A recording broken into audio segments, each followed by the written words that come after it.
খালেদা জিয়াকে এখন যদি আপনি ইনজেকশন দিয়ে মেরেও ফেলেন, কথা বলতে পারবেন? লাইফ সাপোর্টে আছে, ওনার চিকিৎসা চলছে। যারা তারা জানিয়েছে যে লাইফ সাপোর্টে যেগুলো লাগানো আছে শরীরে, যদি খুলে ফেলা যায় সঙ্গে সঙ্গে মরে যাবে। তার মানে একটা কৃত্রিম ভাবে তাকে বাঁচিয়ে রাখা এখনো হয়েছে। ওনারা নিয়ে যাচ্ছে আমেরিকাতে, লন্ডন। আশা করছে সুস্থ হবে। যদি না হয় আল্লাহ যেন ইমানের সাথে তুলে নেয়। তার বেঁচে থাকাটা দরকার, কারণ তার স্বামী এবং তার যে বিএনপি, সে বিএনপি এখন আর বাংলাদেশে নেই। তারা না থাকলে আর এটাও থাকবে না। তার স্বামীর জীবনী পড়ে দেখেন, জিয়াউর রহমানের রাজনৈতিক জীবনী আমি পড়েছি। তিনি ভারতের আগ্রাসনের বিরুদ্ধে ছিলেন, কথা বোঝেন আমার। তার স্ত্রী বেগম খালেদা জিয়া সারা জীবনই ভারত বিদ্বেষী ছিল। এ কারণেই তো হাসিনা তারা দেখতে পাচ্ছে। তাদের ভেতরে দ্বন্দ্বটাই শুধু এটা নেই। একজন ভারত প্রীতিতে একেবারে সর্বোচ্চ পর্যায়ে দেখিয়েছে, আর একজন দেখাতেই পারে। এ কারণে এখন তার ফিরে আসা যেহেতু আর হাসিনার সম্ভব না, কারণ তার যে ফাঁসির আদেশ দিয়েছে, তার এখন যদি ফাঁসি থেকে বাঁচতে হয়, বাংলাদেশে একটা পদ্ধতি বাকি আছে।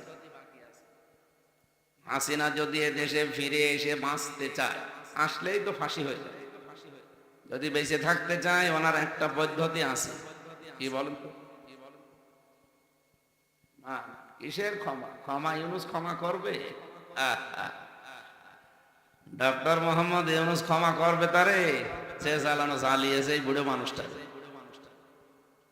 জনগণ তো ক্ষমা করবে না, বলা যায়। একটা পদ্ধতি কি, এদেশে এখনো কোনো মহিলার ফাঁসি আজ পর্যন্ত হয়নি, এবং আমরা চাই যে না হোক, কারণ মেয়েদের ফাঁসি দেওয়া খুব কঠিন। ফাঁসি তো আমি এই 3 বছরে বহু ফাঁসি দেখেছি, আমার সামনে সব সামনে দিয়ে নিয়ে যেত যে আজকে তার জীবন আর 10 মিনিট পরে শেষ। কি জোরে জোরে তাকবীর দিত যারা মুসলিম। হিন্দুকেও ফাঁসি দেওয়া দেখেছি, হিন্দুরা তো হরে হরে করতো। মুসলমান যাদের ইমান খুব মজবুত, তারা আল্লাহু আকবারের তাকবীর দিতে দিতে আমাদের সামনে দিয়ে যেত। মাঝে মাঝে আমি যে দেখতাম যে ফাঁসির যে মঞ্চটা, ওখানে শুধু ওই ফাঁসি দেওয়ার সময় দড়িটা নিয়ে আসে। বহু মানুষকে দেখেছি, পুরুষ মানুষ ফাঁসি দেওয়ার পরে যখন দড়িটা এভাবে ছিঁড়ে যায়, গলাটা আটকিয়ে কি যে লাফায়। একটা মানুষ জীবিত অবস্থায় আপনার সামনে থেকে মরে যাচ্ছে তড়পাতে তড়পাতে। এই দৃশ্য আমি একটা না বহু দেখেছি। 3 বছর তো জেলে ছিলাম, অনেক দিন না? অনেক দিন। মেয়েদেরও ফাঁসি দিলে ঠিক ওই অবস্থায় লাফাবে, তড়পাবে। আমরা চাই না ওনার ফাঁসি হোক। যদি বাঁচতে চাইলে একটা পদ্ধতি আছে, যেখানে আছে ওই দাদা মোদিরে মুসলমান বানিয়ে বিয়ে করে একটা সন্তান পেটে নেওয়া। তাছাড়া বাঁচার কোনো উপায় নেই, কারণ সন্তান পেটে থাকলে তার ফাঁসি হয় না। বুদ্ধি কিন্তু ভালো, একটা মুসলমান ভাইও বাড়বে আর একটা দরকার ভাগ্নে বাড়বে। আমাদের যেহেতু আপা হয়, কি বাড়বে? ভাগ্নে। আর দোলা ভাইটাও যদি মুসলমান হয়ে যায়, তো একটা মুসলমান ভাই বেড়ে গেল না? কাজ কি খারাপ? দুই দিক থেকে উপকার হচ্ছে। এজন্য এইটা ছাড়া ওনার আর বাঁচার কোনো পদ্ধতি নেই। উনি খুব প্রীতি দেখিয়েছিল এই সারাটা জীবন, যেহেতু অনেকদিন ছিল তো সেখানে, 6 বছর ছিল আগে। ওই ইনজেকশন গুলো ওখান থেকে পেয়েছে, ওইটা এসে অ্যাপ্লাই করছিল, কিন্তু দেশের মানুষ আর মেনে নিতে পারেনি। ওখানে আরো যারা ছিল তাদেরকেও এভাবে ইনজেকশন দিয়েছে, এরকম বিভিন্ন জিনিস তাদেরও খাওয়িয়েছে। তারা এখন এসে প্রীতি দেখাচ্ছে। মাঝে মাঝে তাদের কথা শুনবেন, তারা বলে না ভারত কিন্তু অনেক বড় দল। বড় দল তাতে কি হয়েছে? বড় দেশ তাতে কি হয়েছে? তার চাইতে বড় দেশ নেই পৃথিবীতে। বাংলাদেশের চাইতে ভারত 29 ডবল। কত বলেন বলেন? প্রায় প্রদেশগুলো আমি ঘুরে ঘুরে এসেছি। আমার তো এই দেশে আগে কথা বলতে দিত না আল্লাহর ওলিরা, ওই দেশে থাকতাম বেশি। ওই 16, 17, 18, 19 এই সমস্ত সালগুলো এই দেশে তো থাকতেই দেয়, কথা বলা তো দূর কথা। আর বাকি 20 সাল থেকে তো জেলেই ছিলাম। কিন্তু আমেরিকা বাংলাদেশের চাইতে 59 ডবল। কত? ভারতের চাইতে ছোট। চীন ও ভারতের চাইতে বড়।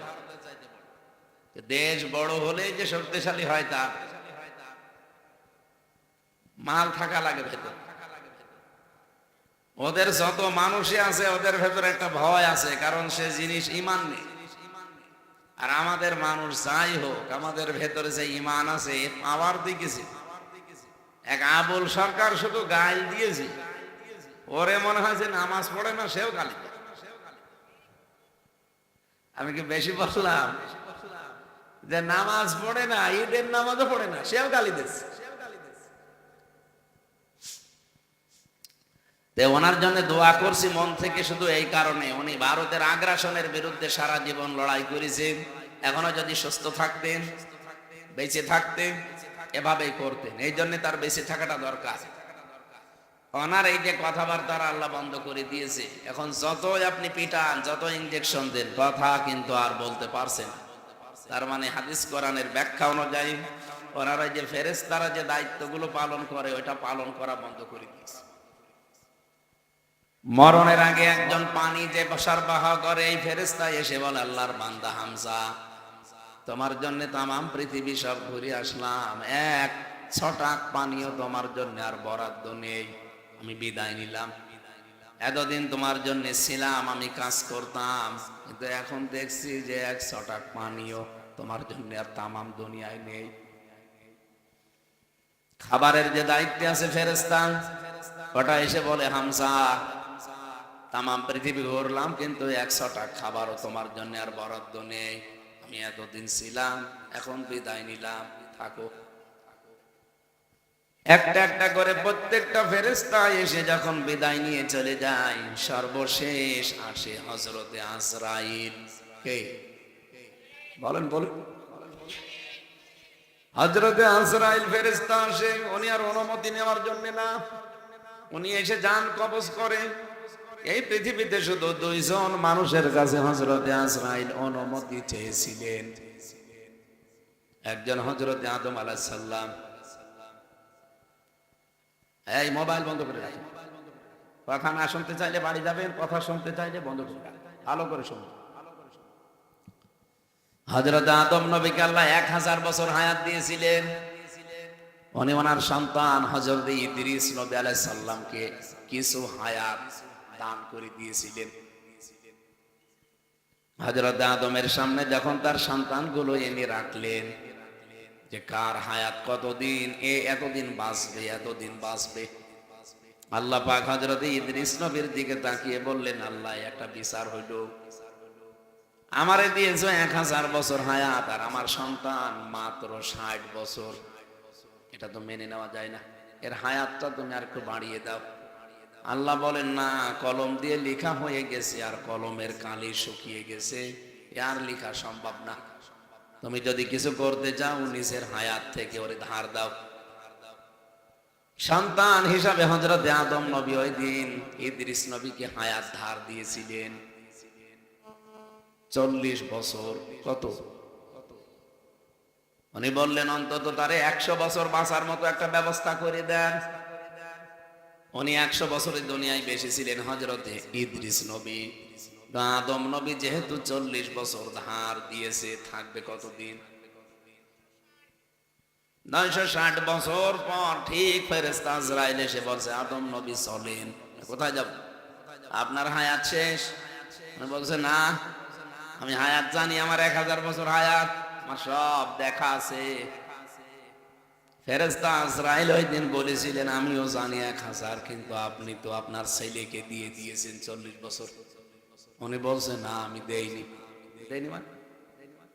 আপনি দিয়েছেন, আল্লাহ আল্লাহ আমাকে পাঠিয়েছে এমনি এমনি, ওটার হায়াত নেই। উনি বলছে, না, আমার হায়াত আছে। এই দিন এসেছিলেন অনুমতি নিতে। হযরতে আজরাইল আল্লাহকে বলে, রব্বুল আলামিন, তোমার প্রথম মানুষ, প্রথম নবীর কাছে গিয়েছিলাম, কিন্তু সে তো আসতে চায় না। বলে নাকি হায়াত তার ছেলেকে দেয়নি, ও ভুলে গেছে। ওই দিনের পর থেকে কোনো কিছু কাউকে দিলে নিলে লিখে রাখার বিধান।